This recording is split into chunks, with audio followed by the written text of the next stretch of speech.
le projet de la Panda, comme on l'appelle Panda Dakar, est né dans un projet de marketing du directeur du brand Fiat Luca De Meo avec un support de Mickey Biasion et de l'équipe compétition de Fiat. Et en effet, le projet est né, est-ce qu'un Panda dérivation série, est-ce qu'il peut arriver jusqu'à Dakar? Je considère que Dakar, c'est la compétition plus dure du monde. C'est la plus longue, c'est la plus dure, il y a beaucoup de voitures. Et on a décidé de partir avec une voiture qui est de base un T2. T2, ça signifie qu'elle est presque série. On a fait de petites modifications qu'à la fin on sera un T1, mais pratiquement 90% de la voiture est série. Et comme vous pouvez voir aussi à l'intérieur, on a mis un rocage de sécurité qui est à norme Fédération internationale, comme dans les rallyes. Et on a gardé toute la carrosserie de série, même les jantes sont de la même dimension série. On a des pneumatiques dérivation rallye et dérivation production tout-terrain normal, fournis par Goodrich, Michelin. Et à la fin, on a gardé aussi même les suspensions dérivation série, la boîte, c'est une boîte dérivation série, et les moteurs aussi. C'est-à-dire qu'on n'a pas utilisé de pièces spéciales. C'est clair qu'on a fait des adaptations, on a fait des modifications et on a fait des renforts pour ça.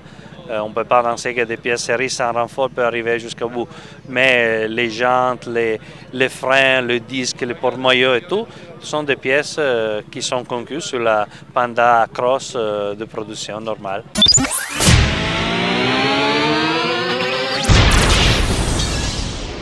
Le projet, le développement s'est terminé aujourd'hui. Comme je disais avant, on a fait encore des essais avec les mulets et on a testé des solutions finales. C'est un projet très court parce qu'on a démarré il y a 6 mois. Et en effet, pour préparer une voiture pour Dakar, je pense que 6 mois même pour l'organisation. Et en plus pour nous, que c'est quelque chose de nouveau.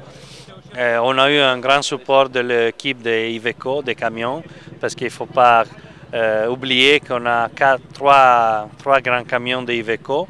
Il y en a un en compétition et 2 en support logistique de pièces de rechange, sont de Eurotracker 4x4 et 6x6 et qui sont toujours dans les mêmes couleurs de les Panda, rouge compétition Italie, et avec aussi un Fiat Sedic avec des mécaniciens. Les personnes ne sont pas nombreuses, mais je pense qu'avec l'expérience qu'ils ont, ces personnages-là, soit les personnages des camions et soit les techniciens des voitures avec l'expérience de rallye, on pourra chercher d'amener cette voiture à Dakar. En plus, on a 2 pilotes comme Bruno Sabi et Mickey Biasion qui sont champions du monde. Bruno Sabi était champion du monde de la catégorie et je pense qu'on ne pouvait pas oublier d'avoir des pilotes de si valeur.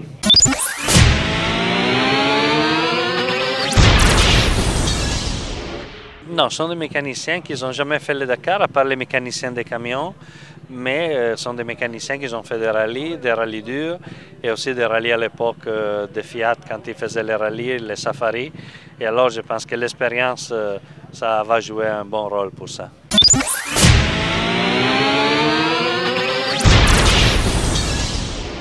Non, pour l'instant, nous serons très contents de voir la voiture à Tar et Dakar. Ça, c'est notre but.